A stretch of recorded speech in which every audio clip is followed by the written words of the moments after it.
నమస్కారం, my news కి స్వాగతం. నా పేరు శ్రీనివాస్. ఇక వివరాలకు వెళ్తే, తెలుగుదేశం పార్టీ పైన తనపైన తప్పుడు ప్రచారం చేస్తున్న వారిపై చర్యలు తీసుకోవాలని మాజీ ఎమ్మెల్యే దామచల జనార్దన్ రావు సోమవారం ఎస్పీ మల్లికా గారిని కలిసి వివరించారు. ఒంగోలు ఎమ్మెల్యే దామచల జనార్దన్ ఎస్పీ ఆఫీస్కు వెళ్లి ఎస్పీ మల్లికా గారికి వివరించారు. ఎస్పీ కార్యాలయం బయట మీడియాతో ఆయన మాట్లాడుతూ, సామాజిక మాధ్యమాల్లో గుర్తు తెలియని వ్యక్తులు తనతో పాటు కుటుంబ సభ్యులు టీడీపీ కార్పొరేటర్లపై బురద జల్లే ప్రయత్నం చేస్తున్నారని అన్నారు. ఒంగోలులో కార్పొరేషన్ స్థలం విషయంలో తమపై తప్పుడు ప్రచారం చేస్తున్నారని, అలాంటి వారిపై చర్యలు తీసుకోవాలని ఎస్పీని కోరినట్లు తెలియజేశారు. ఈ కార్యక్రమంలో కార్పొరేటర్లు దాచర్ల వెంకటరమణయ్య, రవితేజ, మస్తానమ్మ, ఓట్స్వర్త్ తదితరులు పాల్గొన్నారు. వివాదం ఏదైతే 15 సంవత్సరాల ముందు వాళ్ళకంతా అలాట్మెంట్ అయ్యి ఆక్షన్ జరిగిందో దాన్ని పెండింగ్లో ఉన్నాయి, కార్పొరేషన్లో పెట్టడం జరిగింది. కార్పొరేషన్లో పెట్టి దాన్ని ఆ రోజు కార్పొరేటర్లు అంతా వాళ్ళ సైడు ఆ రోజు తీర్మానం కూడా జరిగింది ఆ రోజు. తర్వాత కావాలని మొన్న ఈ 2 days 3 days నుంచి కొంతమంది కలిసి కావాలని స్క్రోల్ చేస్తూ ఉన్నారు. ఒకటి వాట్సాప్లో పెట్టి మా కార్పొరేటర్లు అంతా కూడా డబ్బులు తీసుకున్నారు, కార్పొరేటర్లు అదేవిధంగా మేమేదో తీసుకున్నామని ఈ రకంగా వాళ్ళ పేరు పెట్టరు. పనికిరాని నా కొడుకులు ఎవడైనా కూడా ఏదైనా ఉంటే వాళ్ళ పేరు పెట్టి ధైర్యంతో ఇదిగో ఇట్లా జరిగిందని చెప్పేసి పెట్టాలి తప్పితే ఏదో వాళ్ళు ఇష్టం వచ్చినట్టు వాట్సాప్లో పెట్టడం, కావాలని చెప్పేసి మా అందరి మీద బురద చల్లటం అది మంచి పద్ధతి కాదని చెప్పేసి కూడా తెలియజేస్తూ ఉన్నా.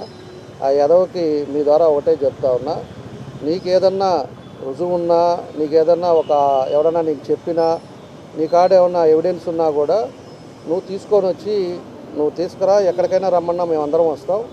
మేము ఎవరన్నా కూడా దాంట్లో ₹1 మా వాళ్ళు కానీ తీసుకున్నా కూడా అట్లాంటిది ఏదైనా జరిగితే కూడా మీరు ఏం చెప్పినా కూడా దానికి బాధ్యులుగా ఉంటాను తప్పితే మీ ఇష్టం వచ్చినట్టు స్క్రోల్ చేసి దాని దగ్గర టీ బంకుల దగ్గర ఇంకోళ్ళ దగ్గర ఇదంతా టౌన్లో ఇది ఒక పెద్ద డిస్కషన్ మాదిరి దాన్ని చేస్తూ వస్తున్నారు.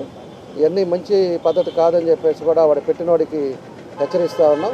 వాడు పెట్టినోడు కూడా నీకు ధైర్యం లేదు, లేకపోతే నీ పెట్టేదానికి నీ పేరు పెట్టుకోవడానికి కూడా నీకు ఆ ధైర్యం లేనివాడు నువ్వు ఎందుకు ఇట్లాంటివన్నీ పెడతారో నాకు అర్థం కావట్లేదు. ఇలాంటివన్నీ పెట్టడం వల్లే దాని మీదే ఇలాంటి వాళ్ళు ఎదవలు ఇంకా తయారవుతారని చెప్పి మేము దాని మీద సీరియస్గా తీసుకున్నాం. మా కార్పొరేటర్లు అంతా కూడా ఈరోజు ప్రెస్ మీట్ పెట్టి దాన్ని అంతా కూడా వివరించారు. అదేవిధంగా ఇవాళ ఎస్పీ గారిని కలిసాం. ఎస్పీ గారికి కూడా ఎవరి దగ్గర నుంచి వచ్చింది ఏంది అనేది కూడా దాని ఎవిడెన్స్ తీసుకోమని చెప్పాం. ఎస్పీ గారు కూడా చెప్పారు దాన్ని తప్పకుండా వితిన్ 2-3 days లోపల ఎక్కడి నుంచి వచ్చింది, ఎవరు పెట్టారు అనేది కూడా స్టార్టింగ్ ఎక్కడి నుంచి వచ్చిందో కూడా దాన్ని కూడా రిపోర్ట్ తెప్పించుకుంటారు. దాని మీద యాక్షన్ తీసుకోమని చెప్పాం. ఇలాంటివి మళ్ళా జరిగితే బాగా ఇబ్బందులు వస్తాయని చెప్పి కూడా ఎస్పీ గారి దృష్టికి తీసుకెళ్ళాం. ఆమె ఇమీడియట్గా దాని మీద మేము యాక్షన్ తీసుకుంటామని కూడా చెప్పారు. కాబట్టి అలాంటి పద్ధతులు మంచిది కాదని మేము ఎప్పుడు కూడా కార్పొరేషన్లో ఎన్నో ఇష్యూస్ ఉన్నా కూడా మన వాళ్ళంతా కూడా పోరాడుతూ ఉన్నారు. కానీ మా వాళ్ళు తక్కువ మంది అవ్వటం వల్ల వాళ్ళు ఇష్టం వచ్చినట్టు చేసుకుంటా మనల్ని బయటకు పంపించి వాళ్ళంతా కూడా లేనిది వాళ్ళ పరిస్థితి ఏందో మీకు ఎవరికైనా తెలుసు అంటారా? బేవర్స నా కొడకల్లారా, వాళ్ళు బై బర్తే గోల్డెన్ స్పూన్ రా. మీ ₹100 ₹50 కక్కుర్తి పడే రకం కాదురా, అది తెలుసుకోండి రా ముందు. వాళ్ళేందో వాళ్ళ కుటుంబం ఏందో దామచర్ల ఆంజనేయులు గారి కాడి నుంచి ఒంగోలు నగర ప్రజలందరికీ తెలుసు. ఇవన్నీ ఏమీ తెలుసుకోకుండా వారి గురించి చవాకులు పేలితే ఒక్కోడికి తాట తీస్తామని చెబుతున్నా. దీని వెనక ఎవడున్నాడో, ఇది సోషల్ మీడియాలో ఎవడు పెట్టించాడో వాడిని ఖచ్చితంగా పట్టుకొని వాడికి తగిన బుద్ధి చెప్తామని పత్రికాముఖంగా హెచ్చరిస్తున్నా. ఇకపోతే మా కార్పొరేటర్లు ఈ స్కీమ్లో డబ్బులు తీసుకున్నారు అని చెప్పి ఒక సాయిబాబా గుడికి వచ్చి ప్రమాణం చేయగలవా అంటున్నాడు. ఎస్ రే, నీకు ఛాలెంజ్ చేస్తున్నావు, నీకు దమ్ముంటే నువ్వు మగోడు అయితే బయటకు వచ్చి నేనే ఇది పెట్టింది అని నిరూపించు. ఎక్కడికి కావాలంటే మా 6 కార్పొరేటర్లు వచ్చి సాయిబాబా గుడి కావాలంటే సాయిబాబా గుడి, శ్రీగిరి వెంకటేశ్వర గుడి కావాలంటే గుడి, అక్కడ మేమందరం ప్రమాణం చేస్తాం, శాశ్వతంగా రాజకీయాల నుంచి తప్పుకుంటామని ఛాలెంజ్ చేస్తున్నాం. అంతేగాక మొన్న సోమిశెట్టి గుప్తా గారు మాట్లాడుతూ ఇందులో తెలుగుదేశం పార్టీ మన కార్పొరేటర్లు 4 తీసుకోలేదు, 2 తీసుకున్నారని ఆరోపించారు. అయ్యా గుప్తా గారు, మీరు తెలిసి చేశారో ఈ ఆరోపణలు తెలియక చేశారో మాకు తెలియదు, కానీ ముఖ్యంగా మీరు వేసిన ఆరోపణలని మీరు వెనక్కి తీసుకోవాలి. ఎందుకంటే తెలుగుదేశం పార్టీకి సంబంధించిన 6 కార్పొరేటర్లో ఏ ఒక్కరూ కూడా 10 పైసలు కూడా అవినీతి చేయలేదు. మీ దగ్గర ఆధారాలు ఉంటే మీరు ఖచ్చితంగా పత్రికాముఖంగా బయట పెట్టండి. మేము నిజంగా కానీ తప్పు చేసుంటే మేము అదే అద్దెనపక్ష ఎన్టీఆర్ బొమ్మ దగ్గర మా రాజీనామాలు సమర్పించి వెనుదిరిగి చూడకుండా వెళ్ళిపోతామని మీకు చెప్తున్నాం. అంతేగాక ఈ ప్లాట్లకు సంబంధించిన ప్రజలకు కానీ, ఒంగోలు నియోజకవర్గం ప్రజలకు కానీ దామచల్ల వారి కుటుంబం అంటే ఎంతో గౌరవం. ఎందుకంటే దామచల్ల ఆంజనేయులు గారి దగ్గర నుంచి, వారి సంతతి దగ్గర నుంచి, ఆ సంతతికి పుట్టిన బిడ్డల దగ్గర నుంచి అందరూ నిజాయితీ పరులు, ఎవరు అవినీతి పరులు కాదు. అటువంటి నిజాయితీ పరుల మీద మాట్లాడేటటువంటి, ఈ మెసేజ్ పెట్టేటటువంటి అర్హత నీకు ఎక్కడి నుంచి వచ్చింది? నీకు అసలు నువ్వు ఎక్కడో అజ్ఞాతంలో ఉండి మెసేజ్ పెట్టడం కాదు, తెర ముందుకు రా. ప్రెస్ మీట్, ప్రెస్ పత్రిక, ప్రింట్ మీడియా ప్రతినిధుల ముందు, ఎలక్ట్రానిక్ మీడియా ప్రతినిధుల ముందు ఫేస్ టు ఫేస్ మాట్లాడుకుందాం రా. ఎవరు ఏం తప్పు చేశారో, దామచల్ల జనార్దన్ గారు ఫ్యామిలీ గురించి మాట్లాడావు, వారు అవినీతి అన్నావు, వారి అవినీతి గురించి నువ్వు నిరూపించు. అదేవిధంగా ఇటీవల ఐడీఎస్ఎంటీపై ఒంగోలు కార్పొరేషన్లో 4/7/23న సాధారణ సమావేశం జరిగింది.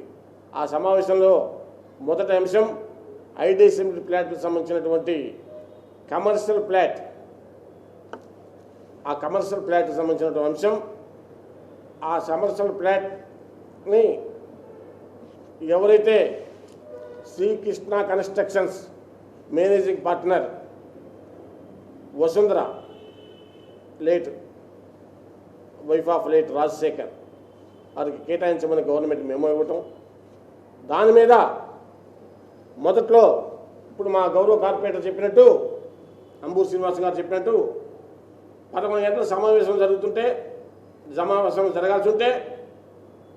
11:47 గౌరవ మేయర్ గారు కౌన్సిల్ హాల్లో రావటం, కౌన్సిల్ హాల్ ఆమె ఛాంబర్లో ఆమె కూర్చొని కోరం కాలేదని చెప్పి ఆమె మళ్ళీ ఆమె ఛాంబర్లోకి అర్ధగంట సభను వాయిదా వేస్తూ వారి ఛాంబర్లోకి వెళ్ళటం, అక్కడ వారి ఛాంబర్లో అక్కడ అధికార పార్టీ చెందినటువంటి కార్పొరేటర్లు ఆ ఛాంబర్లో కూర్చొని ఉండటం, అక్కడ లోపల ఏం జరిగిందో అధికార పార్టీ చెందినటువంటి కార్పొరేటర్లు, డిప్యూటీ మేయర్ రాజకీయాల్లోకి వచ్చిన తర్వాత వాళ్ళ ఆస్తులు కరిగించి ఈ రోజున పేద ప్రజలకు కానీ, నియోజకవర్గంలో ఉన్న ప్రజలకు కానీ, వాళ్ళు చేస్తున్న సేవ గురించి కానీ తెలిస్తే ఇట్లాంటి లుచ్చా మాటలు మాట్లాడరు ఎవరు.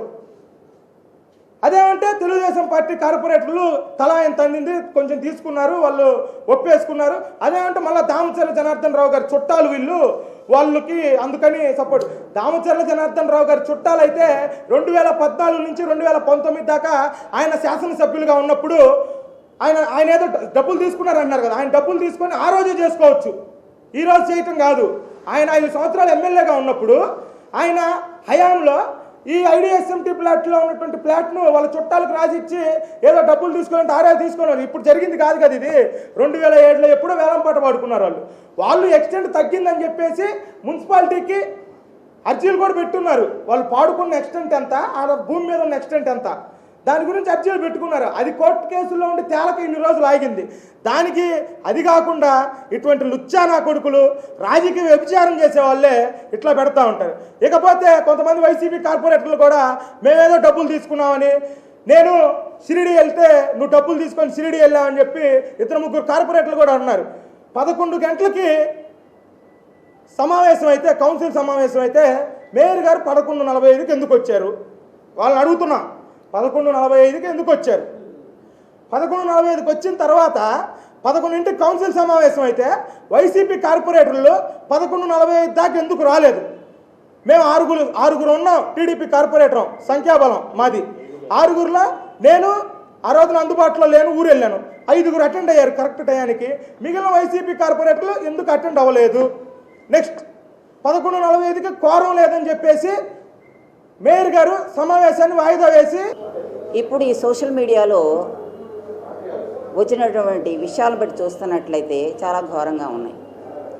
ఈ 6 కార్పొరేటర్స్ కార్పొరేషన్ యొక్క నిధికి ఖజానాకి రావాల్సిన డబ్బులు వైసీపీ పార్టీ వాళ్ళు గండి కొడుతున్నారు అనే ఉద్దేశంతో మేము చాలా పోరాడాం. 10 కోట్ల నష్టం వచ్చిపోతుంది, ఖజానా ఖాళీగా ఉంటుంది, ఎప్పుడు డబ్బులు రావటం లేదు, రావాల్సిన డబ్బులు రావు, అప్పులు తెచ్చిన ఎటుపోతున్నాయో తెలియదు, వాటికి లెక్క దిశ అనేది ఉండదు. ఈ యొక్క కార్పొరేషన్కి ఉండాల్సిన నిధులు లేకపోవడంతో ఈ కార్పొరేషన్ ద్వారా జరగాల్సిన పనులు ఏమీ జరగటం లేదు. రెండవది, ఈ కార్పొరేషన్ గండిగొట్టమే కాకుండా ప్రజల్లో ఇలాంటిది ఒకటి సోషల్ మీడియా ద్వారా ఏదో ప్రచారం అవుతుంది. కానీ ప్రజలందరూ కూడా తెలుగుదేశం పార్టీ ఏంటో, తెలుగుదేశం నాయకుడు ఎవరో, తెలుగుదేశం కార్పొరేటర్స్ ఎలాంటి వాళ్ళ ప్రజలందరికీ తెలుసు. జనార్దన్ గారి కుటుంబం, దామచర్ల గారు వాళ్ళ తాతగారు, ఆయన ఎంతో నిజాయితీపడు. అటువంటి కుటుంబంలో పుట్టిన జనార్దన్ గారు నిజాయితీగా పెరిగారు, నిజాయితీగా ఉన్నారు. ఈ రోజు వరకే ఆయన కుటుంబం నిజాయితీగానే ఉంది. దీంట్లో పాలకపక్షంతో ప్రతిపక్షం కొమ్మక్కై, వాళ్ళతో పాటు రమణయ్య గారు కొమ్మక్కై డబ్బులు పంచుకున్నారు అనే విషయాన్ని ఈ ప్రచారం చేశారు. అది 100కి 100 పాళ్ళు అబద్ధం. దీన్నేదో సాయిబాబా గుడి దగ్గరకు వచ్చి ప్రమాణాలు చేస్తారా అని కూడా అడిగారు. ప్రజా సమక్షంకి రమ్మనండి, పత్రికల ముందుకు రమ్మనండి, ఆధారాలతో రమ్మనండి, మేము 6 కార్పొరేటర్స్ వస్తాం, నిరూపించమనండి. 6 కార్పొరేటర్స్ కూడా వాళ్ళు నిరూపించినట్లయితే మేము రాజీనామా చేస్తాం. ఇలాంటి ప్రచారం చేసేవాళ్ళు అదే నిజమైనట్లయితే వాళ్ళ పేరుతో బయటికి రావాలి, వాళ్ళ ప్రెస్ మీటింగ్లో చెప్పాలి. సోషల్ మీడియాలో ఒక మాట వదిలేసేట సాయిబాబా గుడి దగ్గరికి రమ్మంటాడు, ప్రమాణం చేద్దామంటాడు. సాయిబాబా గుడి దగ్గరికి వెళ్దాము, ప్రమాణం చేయాలి. ఇప్పుడు ఆయన చెప్పినట్టు చేస్తే మేము తీసుకున్నట్టు అది కూడా కాక ఇతను సాయిబాబా గుడి దాకేందుకు మా మీద అసత్య ఆరోపణలు చేస్తున్న వ్యక్తి వాళ్ళ కుటుంబాన్ని తీసుకొని వస్తే మా కుటుంబాన్ని కూడా తీసుకొని నడి రోడ్డు మీద కుటుంబంతో ప్రమాణాలు చేద్దాం, ఎవరెవరు ఏం చేశారనేది తెలిసిపోద్ది. అప్పుడు గుడి దగ్గరికి పోయి ప్రమాణాలు చేశాకన్నా కుటుంబంతో ప్రమాణాలు చేద్దాం. అవతల వ్యక్తి ఎవరు మీరు తీసుకున్నారని వారు భార్య బిడ్డలు తీసుకొని వచ్చి ప్రమాణం చేయమను, యువతల మా కుటుంబాన్ని తీసుకొచ్చి కూడా మేము కూడా ప్రమాణం చేస్తాం. అనవసరమైన మాటలు మాట్లాడి అనవసరంగా కాంట్రవర్సీ చేసి వాళ్ళేదో ఇబ్బంది పెట్టాలి, ఆయనేదో మా రమణయ్య గారు ఏదో మాట్లాడుతున్నారని ఏదో నింద ఆరోపణలు చేస్తే ఊరుకునేది ఇంకేం లేదు. చాలా సీరియస్ కూడా విషయము అది. ఆ పెట్టిన నా కొడుకు మర్యాదగా వాడు చెప్పాల్సిన మొత్తం మీడియాకి మొత్తం చెప్పేయాడు. ఆ పైపెచ్చు మేము 4 మంచివాళ్ళు 4 తీసుకోలేదు, 2 తీసుకున్నారని పేర్లు ఉపయోగించడం అతను కరెక్ట్ కాదు. ఆ 2 కూడా తెలిసినప్పుడు ఆడు కూడా పేర్లు చెప్పాలి వాడు మీడియాకి. ఆ పేర్లు చెప్పకుండా వాడేదో వాళ్ళ కోసం ఎవరి కోసం వాడు 2 మంచోళ్ళు, ఇంకొక అతను ఆడున్నాడు, ఈడతను ఉన్నాడు, వాళ్ళందరికీ పాలాభిషేకం చేస్తాము, తక్కిన వాళ్ళని ఇది చేస్తామంటే వాడికి తెలిసే చేశాడు. ఇదంతా వాడికి మొత్తం తెలుసు. ఎవడెవడు తీసుకున్నాడో ఎవడేమి చేశాడో చెప్పమానండి. చెప్పలేకపోతే మటుకి బాగుండదని నేను సభాముఖంగా హెచ్చరిస్తున్నానండి. సంతనూతులపాడు ఎమ్మెల్యే టీజీఆర్ సుధాకర్ బాబు అవినీతి అక్రమాలను ఎప్పటికప్పుడు ఎండగడతామని నాగులపులపాడు మండలం అమ్మనబ్రోలు వైసీపీ నాయకులు టీజీఆర్ కు వ్యతిరేకంగా సమావేశం నిర్వహించి ధ్వజమెత్తారు. ఎమ్మెల్యే టీజీఆర్ సుధాకర్ బారి నుంచి పార్టీని రక్షించుకోవడానికి వైసీపీ సంరక్షణ కమిటీ ఏర్పాటు చేస్తున్నట్లు చెప్పారు. ఆదివారం రాత్రి నాగులపులపాడు మండలం అమ్మనబ్రోలు గ్రామంలో ఎమ్మెల్యే టీజీఆర్ తీరు వల్ల నష్టపోయిన వైసీపీ కార్యకర్తలు నాయకులు సమావేశమయ్యారు. ఈ సందర్భంగా వారు మాట్లాడుతూ గుంటూరు జిల్లా నుంచి ట్రావెల్ బస్సులో ముక్కు ముఖం తెలియకుండా చిన్న బ్యాగ్తో వచ్చిన సుధాకర్ బాబును ఎమ్మెల్యేగా పార్టీ నాయకులు కార్యకర్తలు సొంత ఖర్చులతో గెలిపించారని తెలిపారు. అయితే ఎమ్మెల్యే అయిన తర్వాత జెండా మోసిన శ్రేణులను 2గా చీల్చారని, చివరకు వారిని ఆర్థికంగా సామాజికంగా ఇబ్బందుల పాలు చేశారని దుయ్యబట్టారు. అక్రమాలకు పాల్పడి కోట్లకు పడగలెత్తిపోయి మొదటి నుంచి ఉన్న సీనియర్ నాయకులు నాయకులను బిచ్చగాళ్లుగా మార్చారని వివరించారు. కార్యకర్తలు ఇదేమని అడిగిన 33 మంది ఎస్సీ కార్యకర్తలపై కేసులు పెట్టిన ఘనత ఆయన సొంతమని అన్నారు. ఎన్నిసార్లు అధిష్టానంకు ఫిర్యాదు చేసినా ప్రయోజనం లేకుండా పోయిందని ఆవేదన వ్యక్తం చేశారు. ఎమ్మెల్యే సుధాకర్ బాబు నుంచి పార్టీని కాపాడుకోవడానికి వైసీపీ సంరక్షణ కమిటీ ఏర్పాటు చేసినట్లు చెప్పారు. నష్టపోయిన కార్యకర్తలకు అండగా ఉంటామని ఈ కార్యక్రమంలో నాయకులు కంచెల సుధాకర్ బాబు, కాట్రగడ్డ శ్రీనివాసరావు, పోలునేని కోటేశ్వరరావు, మదసాని నాగేశ్వరరావు, సందీపాగు అనురాధయ్య, జెట్టి శ్రీనివాసరావు, ఇమ్మిశెట్టి బాలకృష్ణ, తోకల శ్రీను, మద్రాలపాడు రమేష్, సర్పంచ్లు పల్లెల్ల అంజిరెడ్డి, ఘట్టంనేని అశోక్, మండలంలోని 200 మంది నాయకులు కార్యకర్తలు పాల్గొన్నారు. జిల్లా నుంచి ఇక్కడ ఎవరెవరు దీని భౌగోళిక పరిస్థితుల మీద ఆయనకు అవగాహన లేదు. ఆయన ఉద్దేశం వైసీపీలో రాజకీయంగా ఎన్నో ఏళ్ల నుంచి పార్టీని నమ్ముకుని ఇక్కడ పార్టీ నాయకత్వానికి ఒక్క మేలు కూడా లేకపోతే నాయకత్వం నేను కూడా నాయకులు ఆ రోజు పనిచేసిన నాయకులు ఇవాళ ఎక్కడున్నారు? పార్టీ పనిచేసిన నాయకులు ఏమయ్యాడు? కాటగడ్డ సీన్ ఏమయ్యాడు? గ్రావెల్ కానీ, మట్టి కానీ, ఇసుక కానీ ఏదన్నా కానీ వాళ్ళే లబ్ధి పొంది వాళ్ళే రూపాయలు సంపాదించుకున్నారు. మన పార్టీ పరంగా కష్టపడి 60-70 లక్షలు ఖర్చు పెట్టి చెరువు 30 లక్షల చెరువు మా ముప్పా సురేష్ గారు పాపం దాతత్వంతో ఒక 10 లక్షలు దానికి చెరువుకు డబ్బులు ఇచ్చాడు. ఆ డబ్బులు కూడా ఆ చెరువులో పడినాయి పాపం. ఆయన కూడా మా పంచాయతీ సురేష్ గారు ఎంతో దీనికి పంచాయతీకి 1 కోటి రూపాయలు ఇచ్చి పని చేయించాడు. అయినా ఈ అందరూ ఐక్యంగా ఉండి ఎమ్మెల్యే గారు కూడా సానుకూలంగా ఇంకా బాగా చేసేవాడు సురేష్ గారు. మా సురేష్ కూడా పాపం ఈ అమ్మమూడు రాజకీయ వద్దురా అని చెప్పి ఆయన పాటికి ఆయన ఢిల్లీ వ్యాపారాలు చూసుకుంటున్నాడు. అందువల్ల మీ అందరూ దయించి ఇంక నుంచి అమ్మనపురంలో జరిగే ప్రతి కార్యక్రమం కూడా అమ్మనపురంలో అలా జరుగుతుంది. చెరువు కట్ట కానీ ఊళ్ళో ఏ కార్యక్రమం అయినా కానీ ముందుకు ఏది పోట్లా. కానీ ఇక్కడ స్థానిక శాసనసభ్యులు ఎక్కువగా దీని మీద ఆపుతున్నారు. అందుకని ఊళ్ళో నాయకులు బలమైన నాయకులు టీడీపీ ఉన్నారు కాబట్టి వాళ్ళతోటి ఏ విధంగా ఉందో మనకి వాస్తవాలు తెలియదు. కానీ ఏదో అమ్మనపోలు ఇచ్చాలి పక్కన పెడతారు. బలంగా ఉన్న టీడీపీ కంచుకోట కమ్మాస్ ఎక్కువ ఉన్న ఏరియాలో బలంగా ఉన్నప్పుడు వచ్చి ఢీకొనాలి. ఎమ్మెల్యే గారు ఎవరొకరు వచ్చి నాయకులు వచ్చి ఢీకొనాలి. మేము వచ్చి వాళ్ళ మీద పోరాడాలి, ఎన్నాళ్ళు పోరాడతాం? మాకు ఇక్కడ సపోర్ట్ లేదు. ఇక్కడ లేకపోతే అమ్మనపోలు ఎట్టి పరిస్థితులు వైఎస్ఆర్ కాంగ్రెస్ పార్టీ మెజార్టీ వచ్చింది పని చేసుకుంటే. మా నాయకులు మేము అందరూ కష్టపడి పనిచేస్తే వచ్చింది. కానీ పైన సపోర్ట్ లేదు. పైన సపోర్ట్ పైన వాళ్ళు ఇబ్బంది పెడుతున్నారు మనం. అందువల్ల ఏంటంటే మిమ్మల్ని నెత్తిన పెట్టుకుని మోసింది మేమే. కొంతమంది డబ్బుని ఖర్చు చేశారు, కొంతమంది కాలాన్ని ఖర్చు చేశారు, కొంతమంది ధైర్యాన్ని ఖర్చు చేశారు. అనేక గ్రామాల్లో ఎదురు డి అంటే డి అని ఎదురు నిలబడి మిమ్మల్ని గెలిపించారు. మీరెవరో మాకు తెలియని రోజునే మిమ్మల్ని గెలిపించారు. మీరెవరో మాకు తెలియదు. పార్టీ ఆదేశించింది కాబట్టి పార్టీని ఆదేశాన్ని ప్రకారం ఆయన ఎవరైనా మనకు అనవసరం. మన పార్టీని గెలిపించుకోవాలి, జగన్మోహన్ రెడ్డి గారిని ముఖ్యమంత్రిని చేసుకోవాలనే ఉద్దేశం మీద ఎంత కష్టపడ్డామనేది ఇప్పుడు చెప్తే అది కొంచెం హాస్యాస్పదమే. చాలా సంతోషించాం మన పార్టీ అభ్యర్థి గెలిచాడని. దురదృష్టవశాత్తు 2009 సెప్టెంబర్ 2వ తారీఖున మహానాయకుడు చనిపోయాడు. ఆ తర్వాత నుంచి మనందరి కష్టాలు మొదలైనవి. అప్పుడు మనందరం జగన్ గారి వెంట నడవటానికి సిద్ధపడ్డ రోజులు.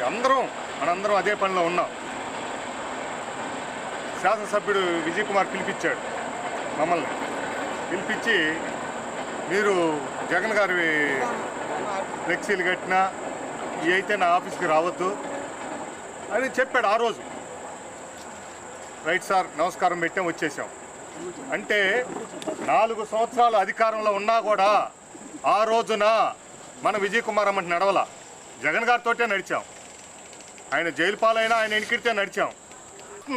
నువ్వు వైఎస్ఆర్ పార్టీ బ్లడ్ కాదనిపిస్తుంది మాకు. ఇతర పార్టీ వాళ్ళందరినీ చేర్చుకొని ఇక్కడ ఉన్నటువంటి కష్టపడ్డ వాళ్ళ మీద యుద్ధం పైకి వాళ్ళు రోజు మానసికంగా అన్నట్టు ఆర్థికంగా మానసికంగా శారీరకంగా అలిసిపోయాం. మనం తెలుగుదేశం వాళ్ళతో యుద్ధం చేయలేకపోతున్నాం. ఇక్కడ రోజు ఈయన ఏం చేస్తాడో ఇదే సరిపోతుంది మనకి. ప్రతి గ్రామంలో మనలోనే మన కుటుంబంలో చివరికి ఉప్పూరు గ్రామంలో మన నాగేశ్వరరావు కుటుంబంలోనే చిచ్చు పెట్టాడు. ఏం నీకు ఆ ఉద్దేశం? నిన్నేం అడిగారు? నాగేశ్వరరావు కోట్లు అడిగాడా? 50 మంది మీద కేసులు ఉన్నాయే ఎత్తేపీయమన్నాడు. ఆ పని చేయలేవు ఒక శాసనసభ్యుడిగా నువ్వు? ఒక 50 మంది మీద, దళితుల మీద ఒమ్మేరంలో 25 మంది ఆడపిల్లలను ఇవాళ వాయిదాలకు వెళ్తున్నారు. మనకు ఓట్లేసి వాళ్ళు మనకి కోర్టులకు వెళ్తారా? నీ మనసాక్షి నీకెందుకే గ్రూపులు? అసలు నువ్వు ఒక శాసనసభ్యుడివి, నీ గ్రూపులు ఎందుకు అసలు? నువ్వు మాకు గ్రూపులు ఉంటాయి, ఒకవేళ విలేజ్లో 4 నాయకులు ఉంటావు, గ్రూపులు ఉంటే కూర్చోబెట్టి న్యాయం చేయాల్సిన నువ్వు. నీకెందుకు గ్రూపులు అసలు? నువ్వు అందరిని కూర్చోబెట్టి న్యాయం చేయాల్సిన శాసనసభ్యుడివి. ఈ పందాకు వచ్చావంటే మాకు అనిపిస్తుంది అదే. ఒక పెద్ద ఆయన కూడా చెప్పాడు, ఈయన వెళ్తా ఈ నియోజకవర్గంలో యాసిడ్ వెళ్తాడబ్బా. మన పార్టీ పెద్ద నాయకుడు, ఇప్పుడు మంత్రి గారి పొజిషన్లో ఉన్నాడు, ఆ నాయకుడు పేరు ఎందుకు, ఆ నాయకుడు ఎప్పుడో చెప్పాడు.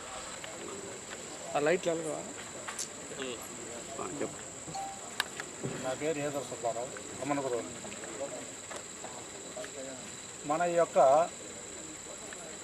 విలువైన పార్టీని బలపరుచుకోవటానికి ఆ యొక్క సముద్రాన్ని ఈది ముందుకు తీసుకొచ్చాం. మన అమనపురం గ్రామం ఒక పెద్ద సముద్రం. ఈ సముద్రంలో వైఎస్ఆర్ పార్టీ నిలబడిందంటే మన ఊళ్ళో చాలా విలువైనటువంటి వ్యక్తులు ఉంటేనే ఈ యొక్క వైఎస్ఆర్ పార్టీ నిలబడింది. ఈ వైఎస్ఆర్ పార్టీలో ఎందుకు ఈ కలతలు రావాల్సి వస్తుంది?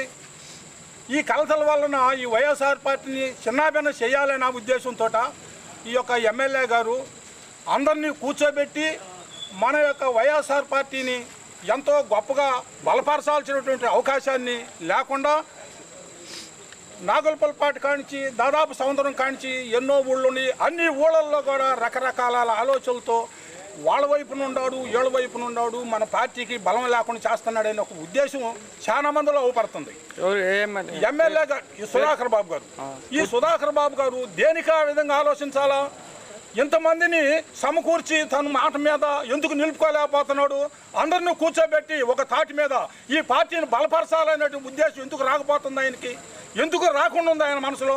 ఊళ్ళో ఈరోజు మన పార్టీని నిలబెట్టామనంటే వాసన్న ఇప్పుడు ఆయన వేరే నియోజకవర్గం పోయినా ఇప్పుడు పోయి అన్న మా మండలంలో ఈ గ్రామంలో ఈ సమస్య జరిగింది అన్న అంటే వెంటనే స్పందించి ఫోన్ చేసి ఈ పని చేస్తాడు.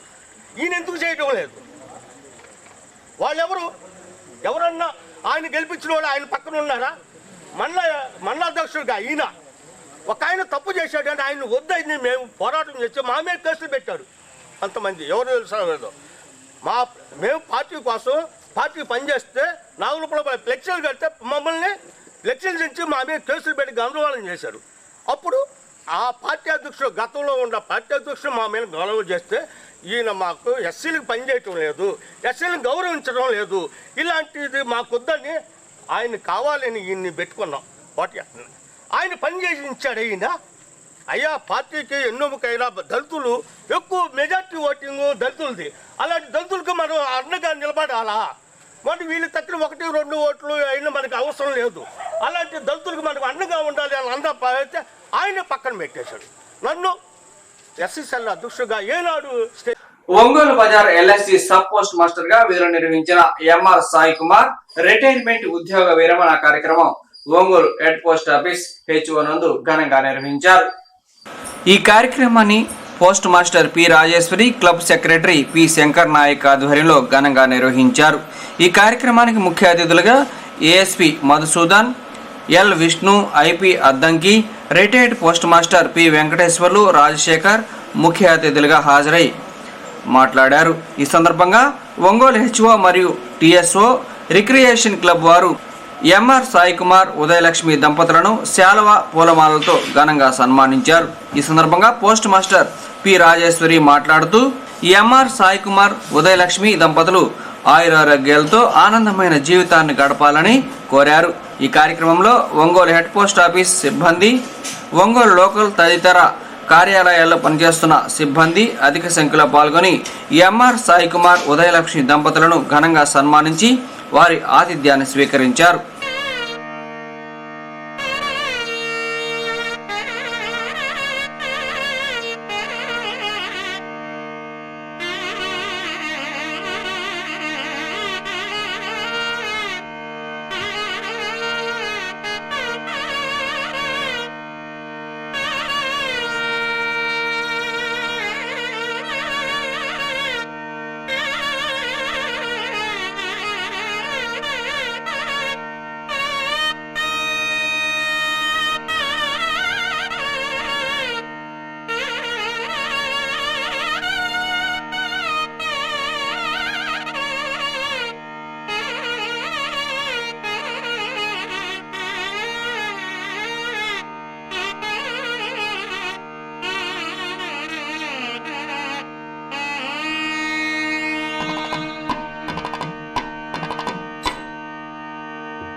ఉపయోగించుకోవాలి అనే అవసరం ఉంటుంది. ఎందుకంటే అనేక అనేటువంటి ఒదుడుగుల మధ్య, డిఫికల్టీస్ మధ్య ఆయన రిటైర్డ్ అయ్యారు.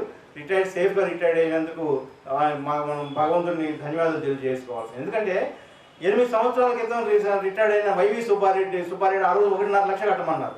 1.5 లక్ష కట్టకపోవడం వలన ఈనాడు అది డైరెక్టరేట్ దాకా పోయి 8 సంవత్సరాల నుంచి ఆయన ప్రొవిజనల్ పెన్షనే వస్తుంది.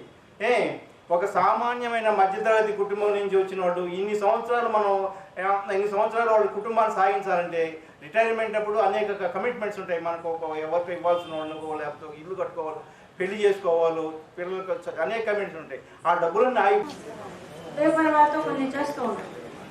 ఏం కాదులే అని ఒక నమ్మకంతో కొన్ని చేస్తూ ఉంటారు. ఎవరైనా కావాలని ఏదో చేసేసి ఇరుక్కుపోదామని ఎవరు అనుకుంటారు. అది ఒక్కోసారి మన టైం బాగలేకపోతే అది పెద్దగా క్రియేట్ అయిపోతూ ఉంటుంది. దానికి కలరింగ్ పడిపోతాం. వెళ్ళేదో దుర్మార్గులైనట్టు దోచేసుకుందాం డిపార్ట్మెంట్ని అన్నట్టుగా పెద్ద పెద్ద కలర్లు ఇచ్చేస్తారు. గిట్టని వాళ్ళు ఎక్కువ ఉంటారు కదా. గిట్టకపోవడానికి కూడా చాలా కారణాలు ఉంటాయి. జలస్ ఉండొచ్చు, రకరకాల రైవలరీస్ ఉండొచ్చు. అటువంటి కారణాలతో కూడా ఆ వ్యక్తుల మీద వ్యక్తుల్ని 1984 నుంచి 1997 వరకు ఈడీగా పనిచేశాను. ఆ ఈడీ కాలంలోనే 6 సంవత్సరాలు ఆర్ఎంఎస్లో పనిచేశాను. 97 నుంచి 2002 వరకు పోస్ట్ మ్యాన్గా చేశాను.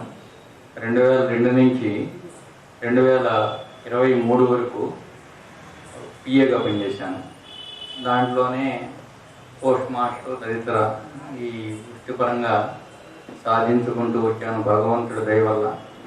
అందరూ అన్నారు కాణిపాక వినాయకుడి భక్తుడిని అని. నిజమే, నేను కాణిపాక వినాయకుడి భక్తుడినే. దేవుడికి భక్తుడిని చెప్పేది ఎందుకంటే భగవంతుడు మనుష్య రూపేణ సహాయం చేస్తాడు ఈ కలియుగంలో అని ఒక నీతి చెప్పబడింది. అదేవిధంగా నేనేదో విజయం సాధించానని, నేనేదో చేశానని, ఇది బయటపడాలని నేను అనుకోవట్లేదు. నేనేదో మంచితనంతో బయటపడ్డానని కూడా అనుకోవట్లేదు. నాలో ఏమాత్రమూ నా మీద భగవంతుడు దయతలిచి మనుష్య రూపంలో ఉన్నటువంటి ఏఎస్పీఆర్ మధుసూదన్ రావు గారు కానివ్వండి, లేదా అద్దం కైపువ గారు అయిన లాగోరి విష్ణు గారు కానివ్వండి, లేదా అంతకుముందు పనిచేసినటువంటి ఎస్ఎస్పి గారు కానివ్వండి, లేదా ఇప్పుడు ప్రస్తుతం మనకు ఒంగోలులో పనిచేస్తున్న డిప్యూటీ సూపరింటెండెంట్ గారు కానివ్వండి, లేదా విజయవాడలో పనిచేస్తున్నటువంటి సీనియర్ సూపరింటెండెంట్ గారు వారు కానివ్వండి, అన్ని విధాలా నా యందు దయతలిచి నన్ను కృతజ్ఞతాపూర్వకంగా ఈ బయట వేసినందుకు వాళ్ళందరికీ మనస్సుపూర్వకంగా, మనస వాక కర్మ సదాపూర్వకంగా, కృతజ్ఞతాపూర్వకంగా నేను ఆ భగవంతుడి సాక్షిగా నేను ధన్యవాదాలు తెలుపుకుంటూ ఈ అవకాశం ఇచ్చినందుకు మీ అందరికీ పేరు పేరున నేను ధన్యవాదాలు తెలుపుకుంటున్నాను. నాకు ఈ ఫంక్షన్ ఇంత ఘనంగా చేయాలనే ఉద్దేశం నాకు లేదు. చివరి వరకు నేను టెన్షన్ పడిన మాట వాస్తవం. నిన్న మధ్యాహ్నమే నేను చేసుకుందాము మార్పు గారు చెప్పారు. పొద్దుదయం 10 గంటలప్పుడు కనుక పెడితే ఏముండదు, సాయంత్రం పూట పెడితే అందరూ వస్తారు, అందరినీ కలిసినట్టుంటుంది అని చెప్పి అన్నారు. అదేవిధంగా నా పెన్షన్ కాగితాలు కూడా సకాలంలో పూర్తి చేసి రాజశేఖరరావు గారికి కూడా సభాపూర్వకంగా ధన్యవాదాలు తెలుపుతున్నాను. పేరయ్య గారికి కూడా నేను అడిగిన వెంటనే హైదరాబాద్లో ఉన్నానన్నారు. పంపించండి, నేను వాట్సాప్ ద్వారానో ఈమెయిల్ ద్వారానో పంపిస్తే నేను పూర్తి చేసి పంపిస్తానన్నారు. వారి అన్న మాటలకు కూడా చాలా కృతజ్ఞతలు తెలుపుతున్నాను. నాకు ఈ ప్రతి దాంట్లో నాకు ఫోన్ ద్వారా కూడా నేను చెప్పి నాకు సలహాలు ఇచ్చి చేసినటువంటి నా అందరి నాయకులకి వారు నాకు సమాధానాలు ఇచ్చినందుకు గాను, వారిని బయట వేసినందుకు గాను మరొక్కసారి వారికి కృతజ్ఞతాపూర్వకంగా భగవంతుడు వారందరికీ కూడా ఆయురారోగ్యాలు, అష్టైశ్వర్యాలు ఇవ్వాలని మనస్పూర్వకంగా కోరుకుంటూ ఈ అవకాశం కల్పించిన పెద్దలకి మరొక్కసారి శిరస్సు వంచి నేను సభాపూర్వకంగా నమస్సువాంజలి ఘటిస్తున్నాను. ఇంతటితో సెలవు. శంకర ప్రాణవల్లభే అన్నట్టు ఉదయలక్ష్మి గారు సాయి గారికి అన్నపూర్ణ దేవిలాగా చక్కగా ఉండి వచ్చిన వాళ్ళందరినీ చూసుకుంటూ చాలా మంచి పేరు తెచ్చుకున్నారు. నారీ శక్తి ఎలా ఉంటుంది, ఆమె వల్ల ఎంత అభిమానం పొందొచ్చు అనేది మేడం గారి గురించి చెప్పిన అందరి మాటల్లో తెలిసింది. వారిద్దరు ఆయుర ఆరోగ్యాలతో ఐశ్వర్యాలతో వారి వంశాభివృద్ధి జరిగి బాగా చక్కగా ఉండాలని మనస్ఫూర్తిగా భగవంతుని కోరుకుంటూ ఈ నెక్స్ట్ కార్యక్రమం అయినట్టు ఈ సన్మానం కార్యక్రమానికి మొదలు పెడదామని ఈ రిటైర్మెంట్ ఫంక్షన్ మా సాయి కుమార్ యొక్క రిటైర్మెంట్ ఫంక్షన్కి వచ్చిన పెద్దలందరికీ నా కొలీగ్స్కు అందరికీ ముందుగా ధన్యవాదాలు తెలుపుతూ పోస్ట్ మాస్టర్ గారు మంచి సుపరిచితులుగా 4 మాటలు అధ్యక్షోపన్యాసంగా ఉన్నట్టుగా వాళ్ళని జీవించారు. అలానే లాస్ట్ మినిట్లో చాలా టెన్షన్ పడ్డాడు సాయి కుమార్. ఆయన చెప్పినట్టుగా లాస్ట్ సభలో చెప్పినట్టుగా ఏదో ఒక రూపేణ భగవంతుడు ప్రతి మనిషిలో దూరి అతనికి జరగాల్సిన టైంలో జరగాల్సిన విధంగా భగవంతుడి ద్వారా మనుషులు సహకారాలు అందించి చేశారు. కాబట్టి ఈరోజు సాయి కుమారు కొంత ఆర్థికంగా నష్టం జరిగినప్పటికీ ఏ పొరపాట్లు కావాలని కానీ తప్పులు చేయనప్పటికీ ఏ ఫ్రాడు చేయనప్పటికీ కూడా సావాసు దోషం కానీ సాంగత్య దోషం కానీ పరిస్థితుల ద్వారా కానీ ఏ రూపేనన్నా కానీ ఒక్కొక్క సందర్భాల్లో ఏ మనిషికైనా మన ఎదురుగానే చూస్తూనే ఉన్నాం. మన పురాణాలు చదువుకుంటే ఏదో ఒక సందర్భంలో ఎక్కడో ఒక దగ్గర ఏదో ఒక సమస్యను ఎదుర్కొని వాళ్ళ యొక్క చేసిన త్యాగాలు కావచ్చు, వాళ్ళు చేసిన పనులు కావచ్చు, 10 మంది యొక్క ఆశీర్వాదం. సాటి వారికి సహాయపడుతూ సమాజ సేవ చేయడంలో ఉన్న ఆనందం మరో ఏ దాంట్లో కూడా ఉండదని ప్రజా రచయిత డాక్టర్ మోహన్ దేవ అన్నారు. సోమవారం స్థానిక రిమ్స్ వైద్యశాల ఆవరణలో మస్తాన్ హోటల్ యజమాని మీరావలి మాధవి దంపతుల కమల పిల్లలైన షేక్ జాహీద్ జహీర్ల జన్మదిన వేడుకలు అనాథల మధ్య నిర్వహించారు. శివం ఫౌండేషన్ చైర్మన్ గొల్లపూడి శ్రీహరి ఆధ్వర్యంలో కేకును కట్ చేయించి మరియు శివం ఫౌండేషన్ నిత్య అన్నదాన సంచార వాహనం ద్వారా నగరంలోని 320 మందికి అన్నదానం నిర్వహించారు.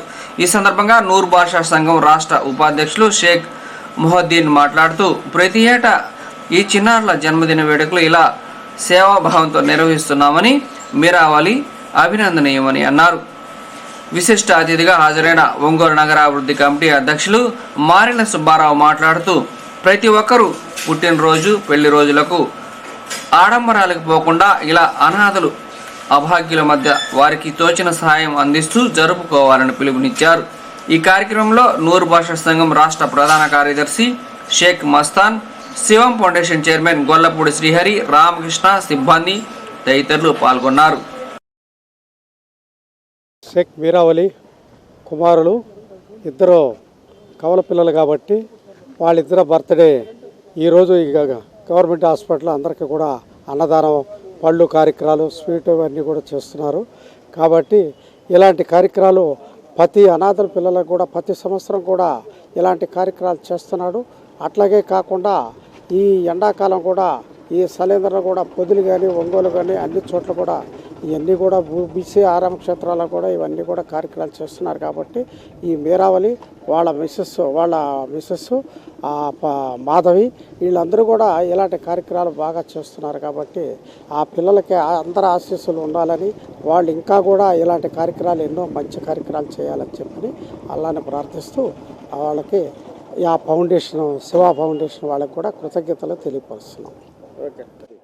మన ఒంగోలు పట్టణంలో నెయ్యి ఇడ్లీ నెయ్యి దోశ అనే కాన్సెప్ట్ని మొట్టమొదటి 40 సంవత్సరాల క్రితం షేక్ మస్తాన్ గారు మస్తాన్ హోటల్ అనే పేరుతో ప్రారంభించి సుపరిచితులు వారు మన జిల్లానే కాకుండా మన రాష్ట్రంలోనే పేరెన్నిక హోటల్ని ఆయన నెయ్యి దోశతో అందరి అభిమానాలను చూరగనటువంటి మస్తాన్ గారి కుమారుడు మీరావలి గారు వారు 20 సంవత్సరాల నుంచి MBA కూడా చదువుకొని వారి తండ్రి నుంచి వారసత్వంగా వ్యాపారాన్ని చేస్తూ ప్రజలందరి మన్ననలు పొందుతున్నారు. వారి కుమారులు షేక్ జాహీర్, షేక్ జాహీద్ ఇద్దరు కూడా కమల పిల్లలు. వారి పుట్టినరోజు సందర్భంగా ఆడంబరాలకు పోకుండా ఆ ఖర్చును పేదలకు అన్నం పెట్టి పట్టెడన్నం ఆకలితో ఉన్నటువంటి వారికి ఆకలి తీర్చి అన్నం పెట్టి వారి కళ్ళల్లో ఆనందం చూసి ఆ కళ్ళల్లో కనబడేటువంటి ఆశీస్సులే మా పిల్లలకు ఒక మంచి ఆశీస్సులు అని చెప్పి వారు మీరావళి గారు సంకల్పించారు. వారి దంపతులకి ఈ సందర్భంగా అభినందనలు.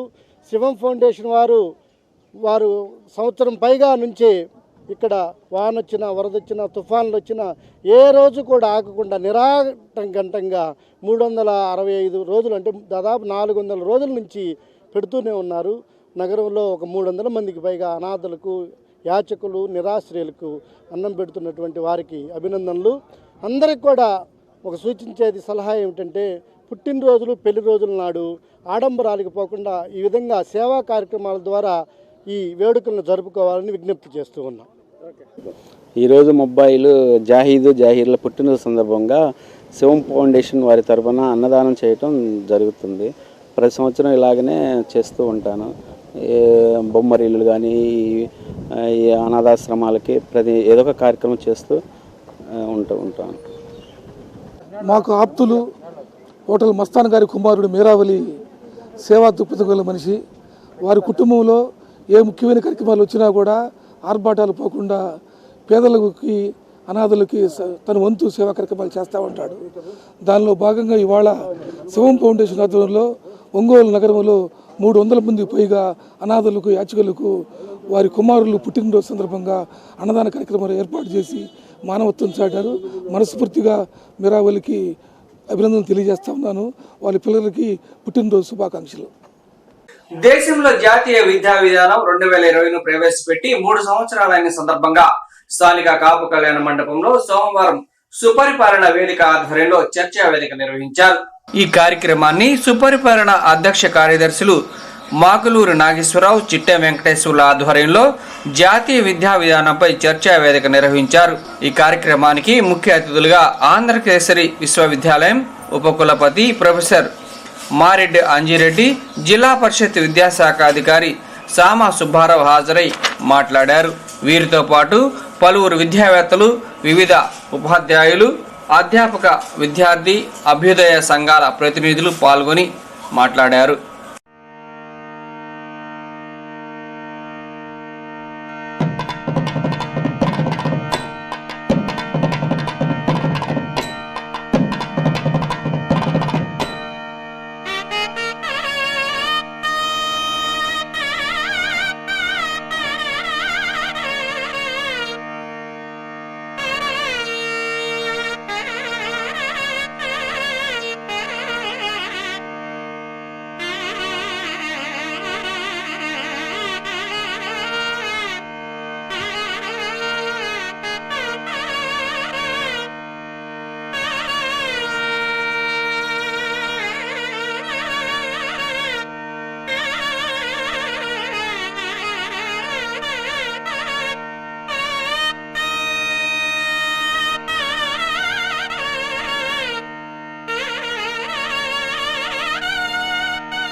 ఎడ్యుకేషన్ పాలసీ మీద ఒక చర్చ ముందు ఒక రౌండ్ టేబుల్ కాన్ఫరెన్స్ అని మాత్రమే అనుకున్న తర్వాత ఈ వెన్యూ ఇక్కడ చూసిన తర్వాత అధికారులు మనం ఆశీనులయ్యే ప్రదేశానికి డిఫరెంట్ ప్లేసెస్లో ఉండే వారికి అది ఒక అననుకూలంగా ఉంటుంది అనే ఉద్దేశం చేత చర్చా వేదికగా మార్చారు.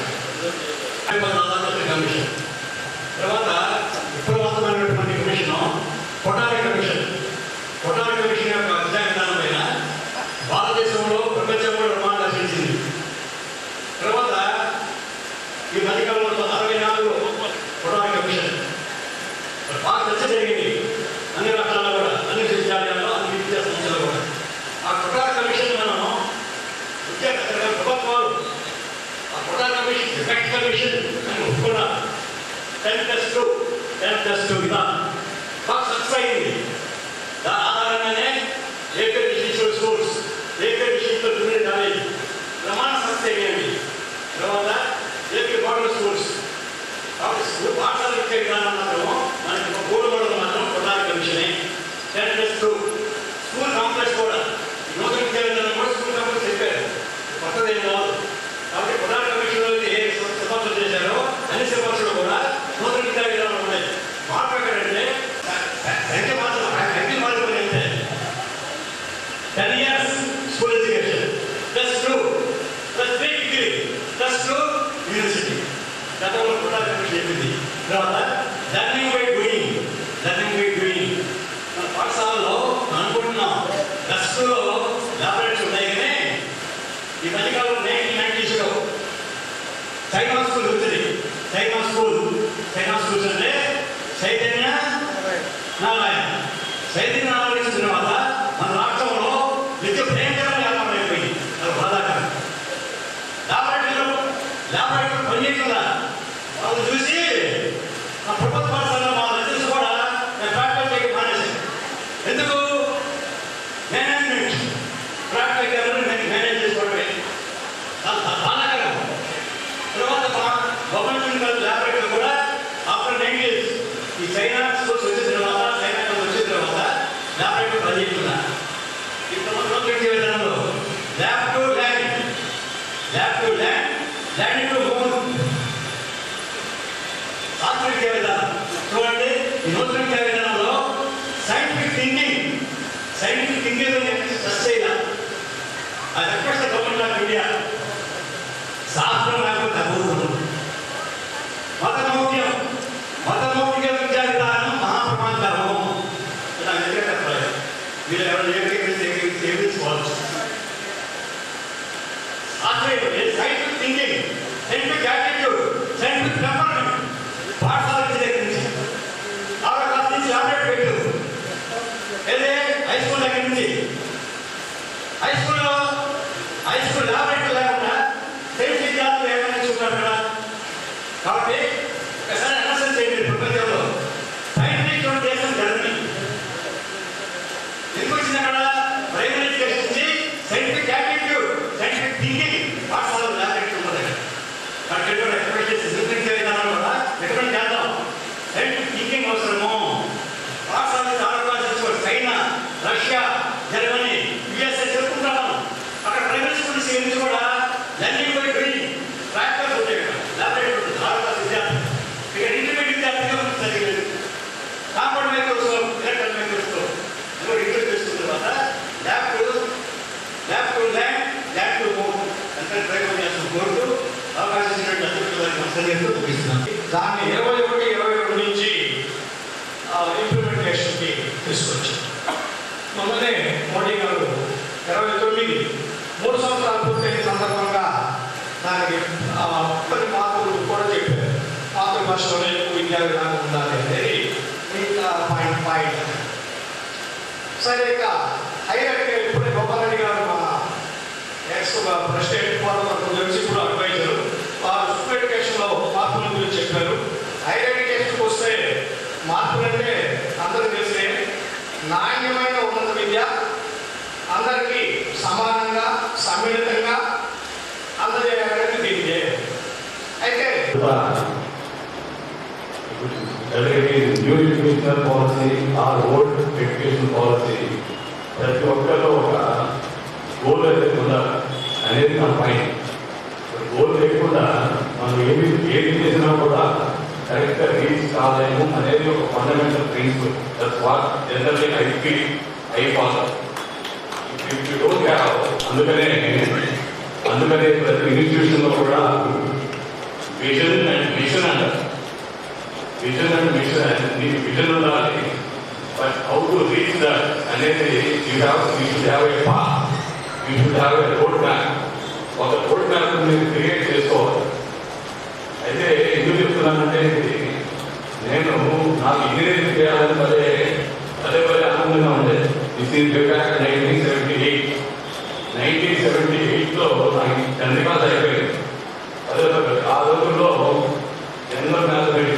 Composite mathematics, chemistry, zoology, social sciences, natural sciences అనేది ఉండేది.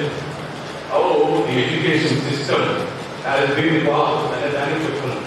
సో ఆ రోజుల్లో కాంపోజిట్ మ్యాథమెటిక్స్ 10th క్లాస్లో కాంపోజిట్ మ్యాథమెటిక్స్ చేస్తూ ఆ పిల్లగాడు ఆ స్టూడెంట్ కొంచెం గట్టిగా మ్యాథమెటిక్స్లో ఉన్నవాడంటే ఆడు ఆఫీస్గా ఎంబీసీకి వెళ్ళేవాడు. అలాగే జువాలజీలో కొంచెం పట్టుకుంది వాళ్ళ ఇళ్లలో కొంచెం ఏదన్నా చిన్న డాక్టర్ అనే ఒక బ్యాక్గ్రౌండ్ ఉంది.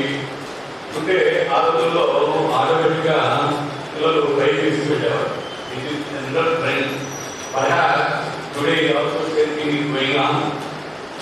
Unknowingly, తెలియకుండానే అలా జరుగుతుందేమో అనేది నాలో సరే అయిపోయాక నాకు ఒంగోలులో అన్ని కాలేజీల్లో సీట్ వచ్చింది. 10th క్లాస్లో కూడా I got 91.5%, around 90% of marks వచ్చాయి 10th క్లాస్లో. అయితే నాకు ఒంగోలు అన్ని కాలేజీల్లో సీట్ వచ్చింది. కానీ నేను అడ్డలేదు. నేను ఒంగోలులో చాలా మంది అడ్డలేదు. ఎందుకంటే లేదు ఐ పర్సనల్ ప్రాబ్లమ్స్ అని అంటే then I got grades, I got admission in Jawaharlal University. I joined over there. I got 91.5% in those days. Then I applied for engineering degree in Andhra University. Andhra University లో engineering degree వచ్చింది. కానీ నాకు కావాల్సిన subject రాదు. Chemical engineering అన్నది ఉంటాయి. అదే ఆ లైటింగ్ ఉంటే నేను ప్రిపేర్గా ఉండేవాడిని. అయితే ఆ రోజు ఆ సీట్ రాకపోయేసరికి బాధపడి వెంటనే I stop going for engineering seat రాలేదని వెంటనే పాలిటెక్నిక్ సీట్ వచ్చింది కాకినాడ. పాలిటెక్నిక్ సీట్ నల్లపాడులో వచ్చింది. కాకినాడ పాలిటెక్నిక్, విశాఖపట్నం ఒక 10 కాలేజీల్లో పాలిటెక్నిక్ సీట్ వచ్చింది. But polytechnic seat 10th class అయిపోయాక కదా, ఇంటర్మీడియట్ అయిపోయాక కాదు కదా. సో ఇంటర్మీడియట్ అయిపోయాక వెంటనే కాకినాడ చేరి 15 రోజులే ఉంది. వాళ్ళ నల్లవాడు నా టీసీ నేను తీసేస్తున్నాను. నేను జాయిన్ కాకుండా మీరు మా ఊళ్ళో ముందు ఏదో చేయాలని వరకు 10th క్లాస్ వాళ్ళు బాగా చెప్తూ అలా కాలం పెట్టారు. తర్వాత డిగ్రీ చేయాలి ఎక్కడ ఊళ్ళో చేయాలి. జవాబు కొంచెం దూరం అయిపోయింది. దెన్ వేఆర్ఎస్ కాలేజీలో పాల్గొంటుంది కాలేజీ. ఇంట్లో ఈఎంపీ ఉంది, జియాలజీ హాస్పిటల్ మీకు కావాల్సిన సబ్జెక్ట్ అన్నీ ఉన్నాయి అని చెప్పి ఎవరు పెద్దవాళ్ళు ఇలాంటి వాళ్ళు చెప్తే వెంటనే పోయి ఆర్మీ కూడా జాయిన్ అయిన తర్వాత 1 year కరెక్ట్గా ఫస్ట్ ఇయర్ ఎండింగ్కి I got engineering seat in డయాబాగ్ ఎడ్యుకేషన్ ఇన్స్టిట్యూట్ అంటే ఆ రోజు today in arts the main question was history, political science, public administration. ఇవన్నీ అట్లీస్ట్ బాగా తగ్గిపోతుంది. ఎందుకు తగ్గిపోతున్నాయి అంటే there are so many reasons behind that. But technology is very important. The knowledge is very important. If you have 100 crores, I don't bother. If you have very good knowledge, you will be the leader in this country. Not only in this country, across the globe. మీకు knowledge లేకపోతే నేను ఎప్పుడో 1960 నేను ఎప్పుడు 1970లో చదువుకున్నాను. అవి తీసుకొచ్చి నేను ఇప్పుడు ఈరోజు పిల్లలకు పాఠాలు చెప్తాను అంటే చేస్తాను. కుదరదు. ఎందుకంటే you will not sustain. If you want to sustain, you have to go across the contemporary system only. Therefore, today, artificial intelligence వచ్చింది. మన ఇటీవల the great Honorable Chief Minister of Andhra Pradesh State has given very good talk about the technology, about the knowledge system. So, the knowledge system is very important. The knowledge system which gather the present needs of the society, then only you will sustain. Somebody was telling skill development, communication development. In addition to that, you should have content-based knowledge. Otherwise, you can't survive. This is what one should tell to our children. మీ పిల్లలు కానీ మీ పిల్లలకి, మీ మనవరాళ్ళకి అందరికీ చెప్పాల్సింది ఏంటంటే ఒక paper కాదు, ఈరోజు ఒక సర్టిఫికేట్ వస్తే కుదరదు. You should have the knowledge base లేకపోతే మాత్రం it is very difficult to survive. The knowledge consisting of what? ఇప్పుడు మీరు పొలం నిన్న ముందు టీవీలో చూశాను, నో డ్రైవర్, నో రైట్ కూడా లేడు. పొలంలో కొనడం జరిగింది, రైతు లేడు. ఒక ఇన్స్ట్రుమెంట్ పెట్టి పొలాన్ని మొత్తం విలేజ్ పక్కకు వచ్చేసింది. ఎలా అంటే this is what you call robotics, this is what you call artificial intelligence. So therefore the knowledge, the technology and all this together, then only in this present growing technological society. This technological society is ultimate, and after 5 years or 10 years, remember, మీరు మీ జేబులో ₹1 కూడా ఉండకుండా ఈ survive. ఎందుకంటే tea తాగుతాం ₹10 అంటే వెంటనే సెలవు తప్పని తక్కువ ₹10 పే చేస్తున్నాం. గూగుల్ పే అంటున్నాం, పేటిఎం అంటున్నాం, లేకపోతే ఆ పేమెంట్ ఏదో చెప్పి ఈ మనీ పే చేస్తున్నాం. మీకు ఆఫ్టర్ సమ్ టైం నీకు ₹100 జేబులో ఉండాలంటే ఉండదు. లైక్ అమెరికాలో కూడా ఏంటి, ఎవరి జేబులో $1 ఉండదు. కానీ అన్న ఒక సెల్ ఫోన్ మీద మొత్తం కార్డు మీద మొత్తం నడుపుతూ ఉంటారు. This is the knowledge society. So keeping knowledge society in view, keeping the technology in view, keeping the knowledge system in view, keeping all these developmental activities, all these technological development, you have to live. Otherwise, living itself will become a problem. And living itself is a problem. And మీరు airport ticket book చేయాలంటే cell phone అంటే ticket book చేయాలి. మీరు railway station నాకు పోగలరు ఆగి ఇంట్లో కూర్చొని railway station ticket book చేసుకొని ఆ టైంగా సీట్లో కూర్చోరు. So this is whether we are able to achieve the objectives as expected or as designed. ఈ లక్ష్యాలను చక్కగా మనం సాధించుకుంటే అద్భుతమైన విజయం దానిలో డౌట్ లేదు. ఈ విద్యా విధానం మొత్తం కూడా నేను అనంతపూర్లో సెంట్రల్ యూనివర్సిటీలో 3 years వర్క్ చేసినప్పుడు అప్పుడే ఇంట్రడ్యూస్ అయింది. 2020లో నేను చేరడం జరిగింది. అనేక సెమినార్లు ఆర్గనైజ్ చేశాం దీని మీద. ఇది మొత్తం కూడా కూలంకషంగా పరిశీలిస్తే ఇది విద్యార్థి కేంద్ర బిందువుగా ఈ సిస్టమ్ మొత్తం న్యూ ఎడ్యుకేషన్ పాలసీ డిజైన్ చేయబడింది. ఇంత ఒక ముఖ్యమైనది ఏంటంటే అండర్ గ్రాడ్యుయేట్ కోర్స్ 4 years చేయడం అనేది. అంతవరకు ఒక ఇంజనీరింగ్ కాలేజ్ గ్రాడ్యుయేట్స్ మాత్రమే మాస్టర్స్ కోర్స్ చేయడానికి ఇతర దేశాలకు వెళ్ళడానికి వీలుండేది. మిగిలిన స్ట్రీమ్స్ BA, BCom, BSc నుంచి వచ్చిన వాళ్ళకి ఆ అవకాశం అంతగా లేదు. వాళ్ళ వల్ల ఇంకో కోర్స్ చేసి 4 year UG ప్రోగ్రామ్ లేదు కాబట్టి వాళ్ళు నేర్చుకుంటారు. సో దీనివల్ల ఏంటంటే non engineering graduates BCom, BSc, so many other programs are academic programs. So దేనిలో నుంచైనా 4 year undergraduate program అయితే that entitles him to seek admission in any master's program in any government university. అదొక సౌలభ్యం ఉంది. తర్వాత ఏంటంటే చాలా ఫ్లెక్సిబిలిటీస్ ఇంట్రడ్యూస్ చేయడం జరిగింది. దీన్నే క్యాఫెటేరియా సిస్టమ్ అంటారు. క్యాఫెటేరియా సిస్టమ్ నుంచి అడాప్ట్ చేసిన కాన్సెప్ట్ అన్నమాట. And I can proudly say Anjaneyulu గారు I can proudly say Pondicherry University was the first one in India which introduced choice-based grade system way back in 1992. We had a very wonderful vice chancellor at that time, a renowned biologist, Professor Jnana. So he was so curious, so enterprising, and he was so good at trying out new things always. And with all his exposure to American universities, he thought, why not we introduce the CBSE system in our university? And since it was a central university, the vice chancellor has absolute freedom and autonomy. And మన క్యాంటీన్కి వెళ్తాం. క్యాంటీన్కి వెళ్తే you find so many things in this place, in the showcases. మీకు కావాల్సింది మీరు తీసుకుంటారు. మీకు కావాల్సింది మీరు తీసుకుంటారు అంటే. Similarly, the student also must be given an opportunity to choose the academic courses as per his desire, as per his orientation.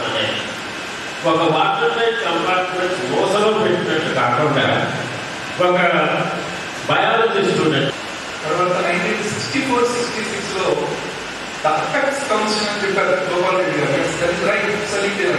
Kothari commission వేశాం డాక్టర్ కొటారి గారు ఆధ్వర్యంలో. ఎందుకు దాన్ని అపెక్స్ కమిటీ అంటారంటే కమిషన్ అనేది కమిటీ అని మిగిలినటువంటి కమిషన్స్ అన్ని వాళ్ళ పరిధిలో మాత్రమే చేశారు. కానీ కొటారి కమిషన్ మాత్రం అన్ని యూనివర్సిటీ స్థాయి దాకా ఉపాధ్యాయ విద్య వైపు కూడా పడుతుంది. ఇంతటి చాలా లోతుగా విద్యా విధానాన్ని పరిశీలించిన కమిటీ మరొకటి లేదు కాబట్టి దాన్ని అపెక్స్ కమిషన్ అంటారు.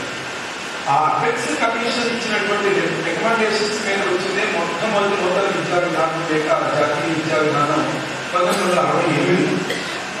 1968లో ఫస్ట్ మన భారతదేశంలో నేషనల్ పేర్లు మీరు ఇక్కడ చూసినప్పుడు రకరకాలుగా పిలిచారు. కొందరేమో న్యూ ఎడ్యుకేషన్ పాలసీ అన్నారు, కొందరు నేషనల్ ఎడ్యుకేషన్ పాలసీ అన్నారు, కొందరు నేషనల్ పాలసీ ఆన్ ఎడ్యుకేషన్ అన్నారు. No problem, all are equal. National policy of education NP అన్నా ఎన్ఈపి అన్నా నో ప్రాబ్లం, అన్ని దగ్గరగా ఉంటాయి. సో ఈ జాతీయ విద్యా విధానం 86లో ఏర్పాటు అయ్యిందే.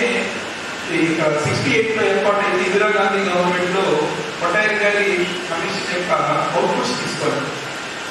అప్పుడే మన దేశంలో ఐఐటీలు, ఐఐఎంలు, సెంట్రల్ యూనివర్సిటీస్, అలాగే కేంద్రీయ విద్యాలయాలు ఇవన్నింటినీ కూడా స్థాపించాలనేటువంటి ఆలోచన, దానికి తగినటువంటి పునాదులు వేయబడ్డాయి. తర్వాత నెక్స్ట్ ఒక 14 ఇయర్స్ గ్యాప్ తీసుకొని 1986లో అది యాదృష్టి కావచ్చు, రాజీవ్ గాంధీ గారు ప్రధానమంత్రిగా ఉన్నారు. మొదట కమిటీ అప్పుడేమో ఇందిరాగాంధీ గారు ప్రధానమంత్రి భారతదేశానికి 68లో. 86లో ఆ కుమారుడైనటువంటి రాజీవ్ గాంధీ గారు ప్రధానమంత్రి. అప్పుడు మరొక నేషనల్ ఎడ్యుకేషన్ కమిషన్ని ఏర్పాటు చేశారు. దాని పేరే ఎన్ఈపి 1986.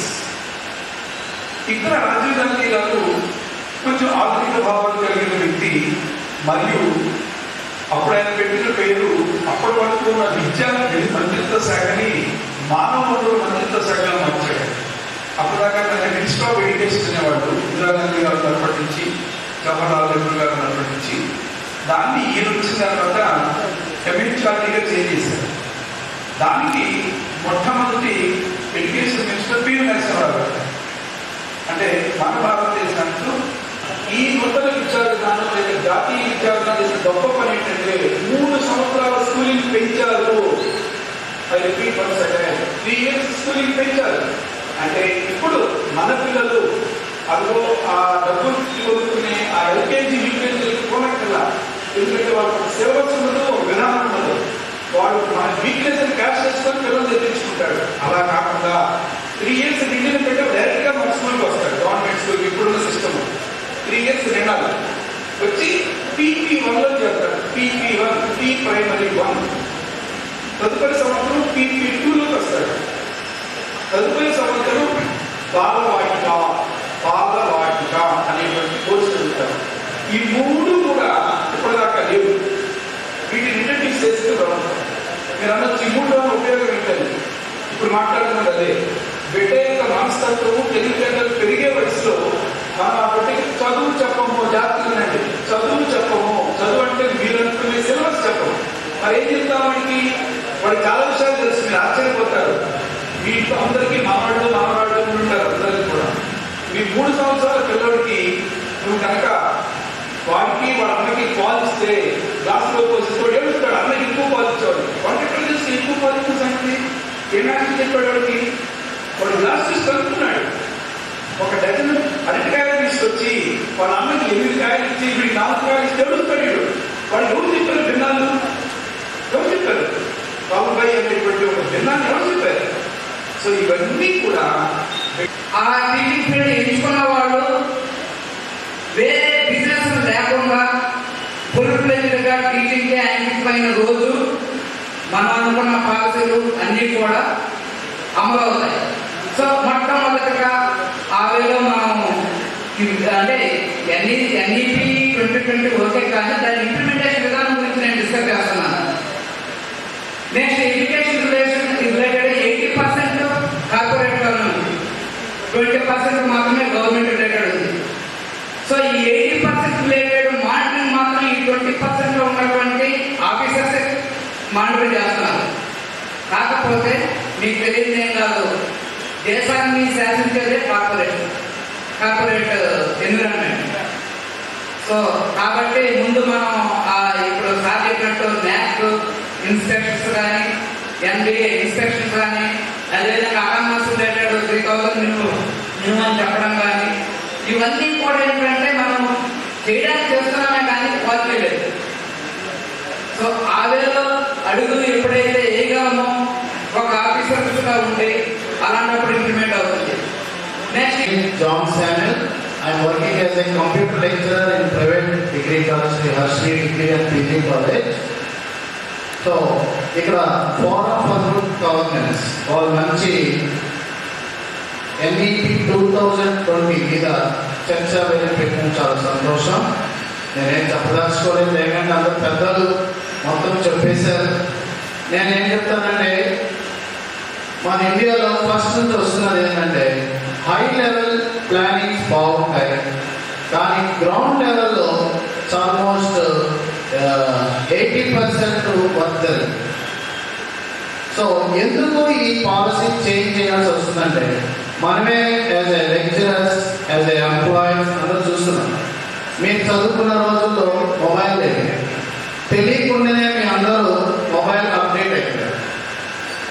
ఎప్పుడైతే కరోనా వచ్చిందో మీరు మొబైల్ని ఇంకా ఎక్కువ యూజ్ చేయడం మొదలు. Everything you are doing through mobile.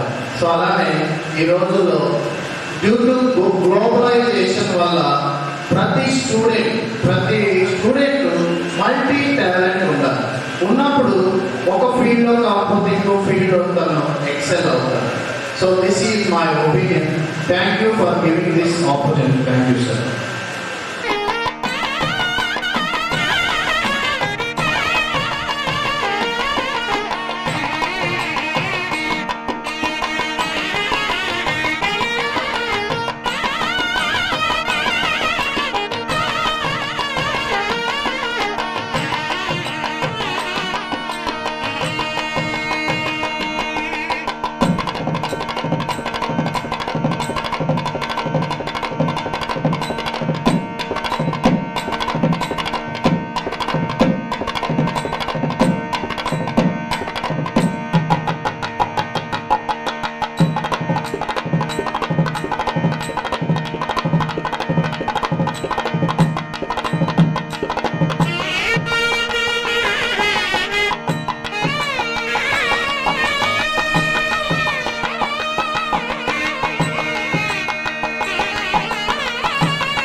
ఈ వార్తలు ఇంతటితో సమాప్తం. తిరిగి మరో బులెటిన్లో కలుద్దాం. అంతవరకు సెలవు. నమస్కారం.